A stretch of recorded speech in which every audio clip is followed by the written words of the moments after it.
அன்பார்ந்த காளை உரிமையாளர்களுக்கும் ஜல்லிக்கட்டு நடத்தக்கூடிய விழா கமிட்டிக்கு இது மிகப்பெரிய ஒரு தாழ்மையான ஒரு வேண்டுகோளா சொல்றேன். தொடர்ச்சியாக எத்தனையோ ஆகச்சிறந்த காளைகளை தன்னை களத்தில் நின்று 2 கால் முறிவு 2 கால் ஒடிஞ்சதை பார்த்திருக்கோம். அந்த 2 கால் ஒடிஞ்சும் அந்த தன்னை தவிக்கக்கூடிய காட்சியை அலங்காநல்லூர் பாலமேடு மட்டுமல்ல, தமிழகத்தில் நடக்கக்கூடிய அனைத்து ஜல்லிக்கட்டுலையும் இந்த பிரச்சனை தான். ஒவ்வொரு காளை உரிமையாளர்கள் தன்னுடைய பிள்ளைகளை போல வளர்த்து அந்த களத்தில் நின்று விளையாடுறதை ரசிக்கிறது இல்லாமல் தன்னுடைய பிள்ளை குட்டியெல்லாம் உட்கார்ந்து எதிர்பார்த்து கொண்டு இருக்க சூழ்நிலையில் 2 கால் ஒடிஞ்சு அந்த காளைகளை அழியும் பொழுது வருத்தமா இருக்கு. தேங்காய் மஞ்சு, இந்த மஞ்சினாலதான் இவ்வளவு பிரச்சனைகள். ஏன் அரசு நடத்தக்கூடிய அலங்காநல்லூர் பாலமேடு அவனியாபுரம் நடத்தக்கூடிய அந்த இடத்துல எதுக்கு நீங்க மஞ்சு போடுறீங்க? அவ்வளோ வைகை வடகரையில் வைகை ஆத்துல இவ்வளவு மண் இருக்கு.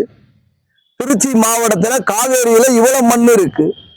எத்தனையோ மண்ணை கடத்திட்டு கொண்டு போறேன். ஆனா அந்த பாரம்பரியத்தை பாதுகாக்கிறதுக்கு 3 லோடு மண்ணு வராதா? இல்ல ஒரு 6 லோடு மண்ணு கொடுக்க மாட்டாங்களா? தேங்காய் மஞ்சு, இந்த மஞ்சுனால அந்த காளைகளை பேலன்ஸ் பண்ண முடியாம, வீரர்களும் பேலன்ஸ் பண்ண முடியாம வழுக்கி ஒரு கட்டத்துக்கு மேல மாடு அப்படின்னு பேலன்ஸ் பண்ணி போகும்போது பாத்தீங்கன்னா வலிக்கி விழுகும்போது 2 கால வெயிட்டை போட்டு இருக்கும்போது 2 கால் உடைஞ்சது.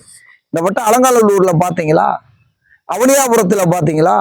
பாலமேட்டுல பாத்தீங்களா? எத்தனையோ காளைகள் எலும்பு உடைஞ்சு தன்னுடைய காளை உரிமையாளர்கள் இரத்த கண்ணீரை வடிக்கக்கூடிய காட்சியை பார்த்திருக்கோம்.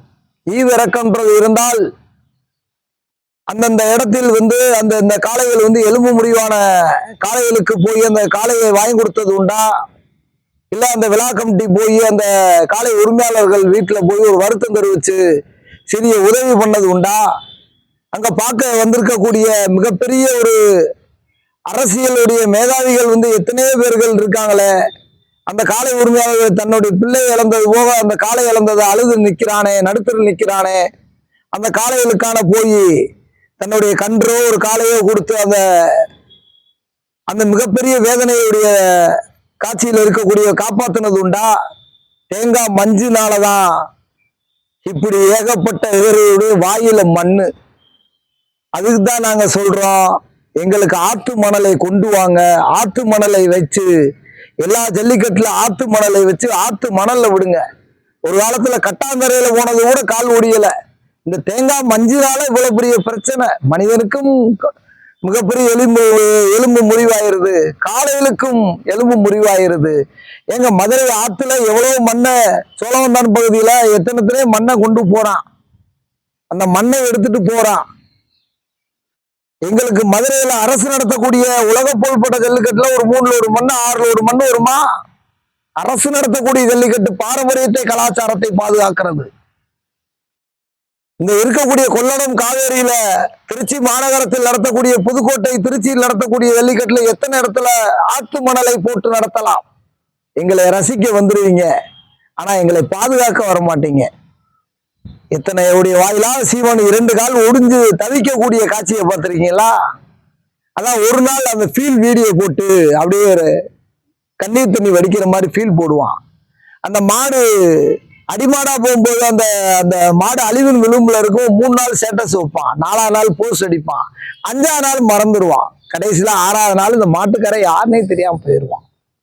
இந்த நிலையில தான் இந்த அழிவின் பாதையில் நம்ம போய்க்கு இருக்கோம். என் உறவுகளே, தாய் தமிழ் உறவுகளை, கண்டிப்பாக இந்த 2027ஆம் ஆண்டு தமிழகத்தில் நடத்தக்கூடிய ஒவ்வொரு ஜல்லிக்கட்டில் ஆத்து மணலை கொண்டு ஜல்லிக்கட்டை நடத்த வேண்டும்.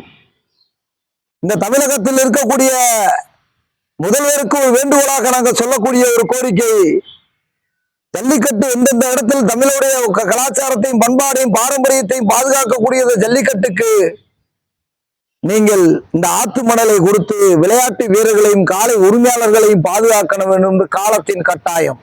இது தமிழ்நாடு ஜல்லிக்கட்டு நலச்சங்கத்தினுடைய தாழ்மையான ஒரு வேண்டுகோளாக சொல்றோம். கண்டிப்பாக இந்த கண்டென்ட்டை பார்த்து ஒவ்வொரு தமிழகத்தில் இருக்கக்கூடிய ஒவ்வொரு உறவுகளும் பேசணும்.